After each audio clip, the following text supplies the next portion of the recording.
Hello दोस्तों, स्वागत है आप सभी का हमारे यूट्यूब चैनल शहनाज ट्यूटोरियल्स में। और आज के इस वीडियो में मैं आपके लिए चैप्टर नंबर 7 जो है मराठी अक्षर भारती, जो इंग्लिश मीडियम वाले बच्चों का मराठी है, उसमें जो चैप्टर 7 है फुटप्रिंट्स, उसका व्याकरण कृति पूरी लेकर आई हूँ। व्याकरण का क्वेश्चन आपको बोर्ड्स में क्वेश्चन नंबर 4 अ और आ में पूछा जाएगा। अ में 8 मार्क्स और आ में 8 मार्क्स। व्याकरण आपको टोटल 16 मार्क्स दिला सकता है। तो व्याकरण का क्वेश्चन आप चैप्टर वाइज अच्छे से प्रिपेयर कर लेते हो तो आपके 16 मार्क्स पक्के हो जाते हैं। इसीलिए मैं आपको चैप्टर वाइज हर वीडियो में चैप्टर वाइज ग्रामर समझा रही हूँ। मेरे प्रीवियस वीडियोस भी आप रेफर कर सकते हैं जिसमें 1 to 6 का ग्रामर एक्सप्लेन किया है। तो क्वेश्चन नंबर 4 अ में पहला क्वेश्चन रहेगा आपको वाक्य प्रकार ओळखा, मतलब पुढील वाक्यांचे प्रकार ओळखा। जस्ट आपको सेंटेंस दिया है, आपको उसका टाइप पहचानना है। 2 मार्क्स, आसानी से ये 2 मार्क्स मिल सकते हैं। कैसे पहचानोगे?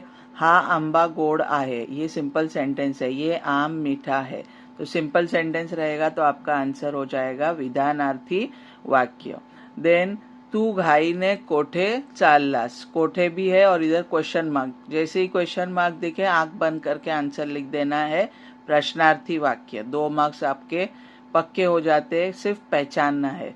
अबब केवढा मोठा हत्ती, अबब के बाद उद्गारवाचक चिन्ह है, इधर भी उद्गारवाचक चिन्ह है, तो उद्गारार्थी वाक्य लिखेंगे हम। क्या लिखेंगे? उद्गारार्थी वाक्य। मुलांनो चांगले अक्षर काढा, इसमें ऑर्डर दिए, बच्चों अच्छे राइटिंग निकालो। काढ़ा मतलब अच्छे राइटिंग से लिखो। यहाँ पे ऑर्डर दी जा रही है तो आज्ञार्थी वाक्य लिखेंगे। तो आज्ञार्थी वाक्य में भी फुल स्टॉप होता है और विधानार्थी वाक्य में भी लास्ट में फुल स्टॉप होता है। तो आप कैसे पहचानोगे? दोनों में ये सिंपल सेंटेंस है, इसमें कोई ऑर्डर नहीं दिए, लेकिन इसमें ऑर्डर दिए, इसीलिए इसको आज्ञार्थी वाक्य लिखेंगे। बाकी क्वेश्चन मार्क रहेगा तो प्रश्नार्थी लिखना है, एक्सक्लेमेशन मार्क रहेगा तो उद्गारार्थी लिखना है। देन मस्ती करू नका, ये भी ऑर्डर दिया है। नवंबर 2020 के पेपर में ये क्वेश्चन आया है, तो इसका भी आंसर क्या आएगा? यहाँ पे ऑर्डर दिए मस्ती मत करो, तो आज्ञार्थी वाक्य हम लिखेंगे। इस तरीके से वाक्य पहचानने से आपको 2 मार्क्स मिल जाएंगे।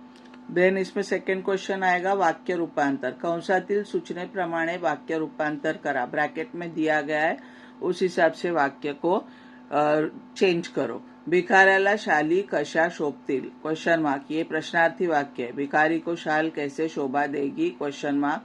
इसको हमें विधानार्थी करना है, तो इसको जब विधानार्थी करोगे तो भिकाऱ्याला शाली कशा शोभतील का आंसर लिख देना है, शोभणार नाहीत करके। मतलब इसका आंसर आपको यहाँ पर लिख देना है, तो ये परिवर्तन हो जाएगा। सुट्टीत भरपूर वाचन करावे, ये विधानार्थी वाक्य, इसको आज्ञार्थी बनाना है, तो ये जो करावे सिर्फ उसका करा कर दो। सुट्टीत भरपूर वाचन करा, तो ये ऑर्डर हो गई। सुट्टीत भरपूर वाचन करा, ये आंसर हो जाएगा।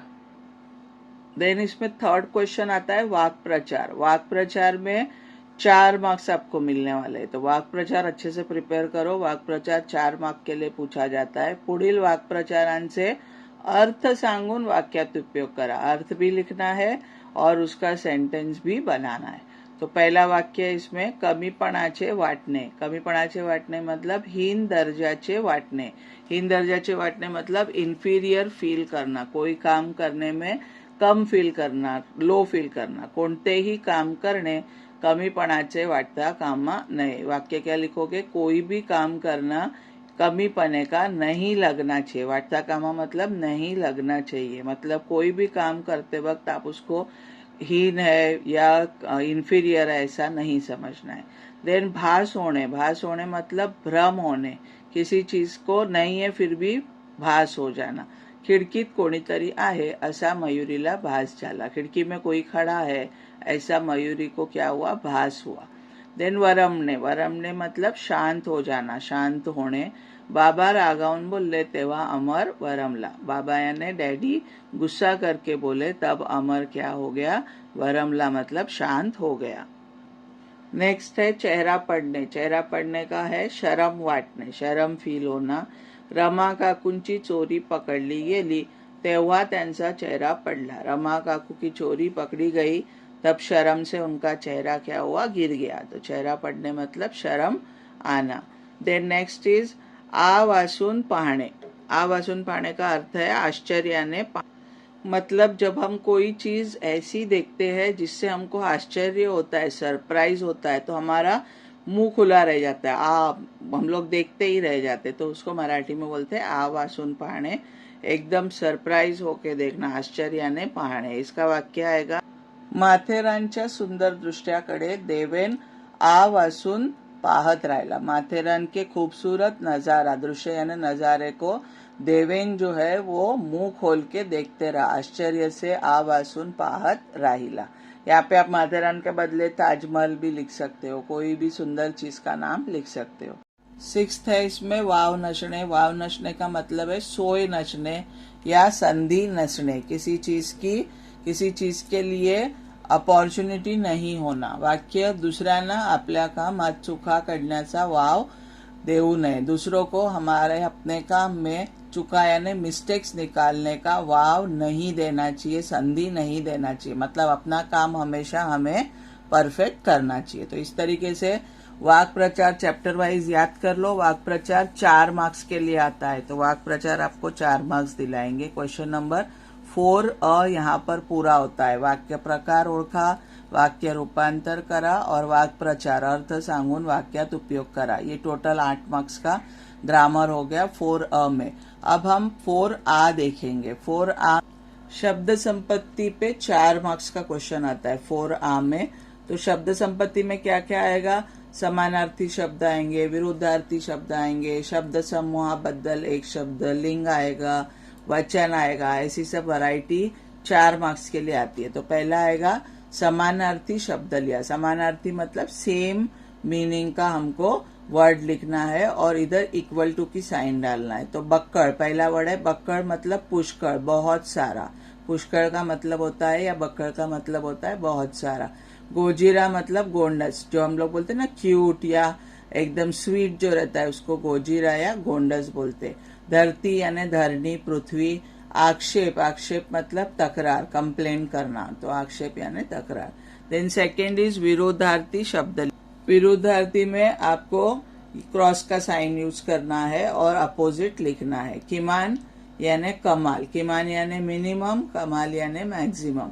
सुंदर यानी खूबसूरत, कुरूप यानी बदसूरत। ओला यानी गीला, कोरडा यानी सूखा, ड्राई। उलट यानी उल्टा और सुलट यानी सीधा। देन नेक्स्ट क्वेश्चन है शब्द समूहा बद्दल एक शब्द लिहा। पूरा सेंटेंस दिया रहेगा, एक वर्ड में आंसर लिखना है। लिहिता वाचता येणारा, जिसको लिखना पढ़ने आता है तो उसको मराठी में साक्षर बोलते हैं। जो पढ़ा लिखा होता है उसको लिटरेट यानी साक्षर बोलते हैं।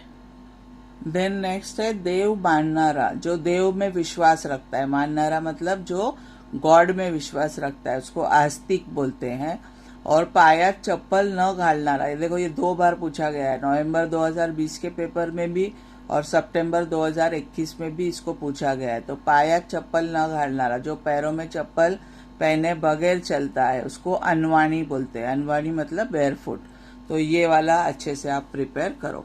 देन नेक्स्ट क्वेश्चन है पुढील तख्ता पूर्ण करा। एक वचन दिया है, आपको अनेक वचन लिखना है। तो एक वचन में शहर दिया है, इसका अनेक वचन शहरे हो जाएगा, सिटीज। देन नदी, नदी का अनेक वचन नदियां आएगा। पाउल का अनेक वचन पावले हो जाएगा। पाउल यानी एक कदम और पावले यानी बहुत सारे कदम, तो ऊ का इधर व हो जाएगा, ये आपको ध्यान रखना है। देन डोंगर का डोंगर ही रहेगा। देन इसके बाद लिंग ओळखा। लिंग ओळखा में आपको स्त्रीलिंग, पुल्लिंग और नपुंसकलिंग पहचानना है। तो टाच, जिसके पहले ती वर्ड लगता है तो उसको स्त्रीलिंग लिखते हैं। तो टाच हम लोग ती टाच बोलते हैं, तो इसके लिए स्त्रीलिंग आएगा। ठसा, तो ठसा बोलते हैं, तो आया तो आपको पुल्लिंग लिखना है। दार, दार ते दार बोलते हैं, अगर ते आया तो नपुंसकलिंग लिखना है। और तड़वा भी तो तड़वा बोलते हैं, तो ये पुल्लिंग आएगा। तो टाच स्त्रीलिंग, ठसा पुल्लिंग, दार नपुंसकलिंग और तड़वा पुल्लिंग। तो इस तरीके से शब्द संपत्ति में ये सारी वैरायटीज 4 मार्क्स के लिए आएंगी। क्वेश्चन नंबर 4 में शब्द संपत्ति। नाउ क्वेश्चन नंबर 4 में सेकेंड लेखन नियम। लेखन नियम मतलब 4 स्पेलिंग दिए रहेंगे, उसमें से अचूक करेक्ट स्पेलिंग को आपको पहचानना है। तो शिरोधार्य में जो है शी पहला आएगा, रो के बाद धा, और य, र का जो रफार है वो य पे आएगा। तो ये थर्ड वाला जो है वो करेक्ट है, शिरो धार्य। तो करेक्ट जो है वो सामने लिख देना है। देन इसके बाद सेकेंड है वैयक्तिक। वैयक्तिक में व के ऊपर दो आएंगे मात्रा, और फिर य, और फिर क और ती। क आधा रहेगा, त को जोड़ना है और वो पहला रहेगा की, और फिर क रहेगा। तो ये वाला वैयक्तिक जो है वो करेक्ट है, वैयक्तिक। देन तीर्थ रूप। तीर्थ रूप में ती पहला रहेगा, थ पे रफार रहेगा। तो तीर्थ रूप में जो है ये वाला तीर्थ रूप करेक्ट है। देन मुहूर्त। मुहूर्त में मुंह पहला रहेगा, हु दूसरा, और त पे रफार रहेगा। तो मुहूर्त में जो है ये वाला मुहूर्त राइट है। तो इस तरीके से लेखन नियम पहचानना है और आपको राइट वाला स्पेलिंग लिख देना है। 2 मार्क्स इसमें मिल जाएंगे। और कभी कभी लेखन नियम में जो है आपको सेंटेंस देंगे और उसमें से मिस्टेक को करेक्ट करना होगा। तो लेखन नियम में 2 तरीके से क्वेश्चन आ सकता है। 4 वर्ड देंगे, उसमें से राइट वर्ड पहचानो, या वाक्य देंगे, वाक्य को लेखन नियम के हिसाब से लिखना है। जैसा सगळ्यात भारी ऍप डोक्याच्या कवटीत आहे, तो ये सगळ्यात इज रॉन्ग। मराठी में सगळ्यात बोलते हैं, ळ आएगा, ल नहीं आएगा। और कवटी का स्पेलिंग रॉन्ग है, टी पहला नहीं रहेगा, टी दूसरा रहेगा। देन रेखा मावशी स्वतःशी पुटपुटल्या। रेखा मावशी की स्पेलिंग रॉन्ग है, शी दूसरा रहेगा। और स्वतः में त के बाद में 2 और ये आएंगे। इस तरीके से स्वतःशी पुटपुटल्या। तो ये ऐसा भी आपको लेखन नियम आ सकता है, कोई भी आता है, लेकिन 2 मार्क्स के लिए लेखन नियम आएगा। इसके बाद जो है आपको विराम चिन्ह। नेक्स्ट क्वेश्चन है, पुढील वाक्यातील विराम चिन्ह शोधून त्यांची नावे लिहा। तो विराम चिन्ह मतलब पंक्चुएशन मार्क।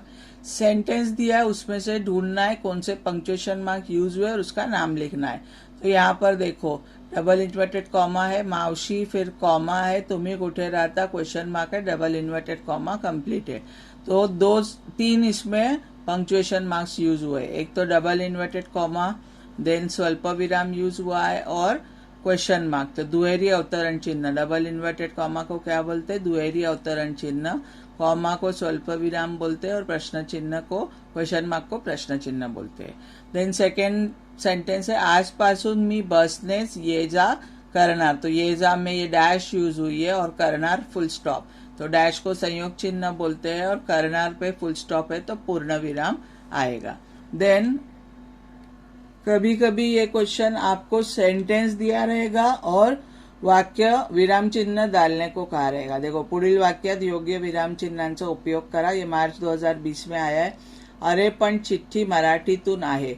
तो ये डबल इन्वर्टेड कॉमा में, ये किसी ने किसी से सेंटेंस कहा है, तो हम क्या यूज करेंगे, डबल इन्वर्टेड कॉमा, अरे के बाद में कॉमा आएगा, और पण चिट्ठी मराठीतून आए, फुल स्टॉप और डबल इन्वर्टेड कॉमा, कंप्लीटेड। तो ऐसे भी आ सकता है, विराम चिन्ह यूज करके लिखो या विराम चिन्ह पहचानो। देन काका हे शास्त्रीय सत्य आहे। तो इसमें डबल इन्वर्टेड कॉमा ऑलरेडी दिया है, सिर्फ आपको काका के बाद कॉमा डालना है और आहे के बाद फुल स्टॉप डालना है। तो इस तरीके से भी पंक्चुएशन का क्वेश्चन आ सकता है। तो मैंने पूरा चैप्टर 7 का ग्रामर आज के वीडियो में एक्सप्लेन की हूँ। कोई डाउट हो तो प्लीज कमेंट सेक्शन बॉक्स में आप लिख सकते हो। और अगर वीडियो यूजफुल लगा हो, इन्फॉर्मेटिव लगा हो, तो प्लीज इसे ज्यादा से ज्यादा शेयर कीजिए, लाइक कीजिए। और अगर मेरे चैनल पर नए हैं तो इसे सब्सक्राइब करना ना भूलिए। Thank you so much for watching.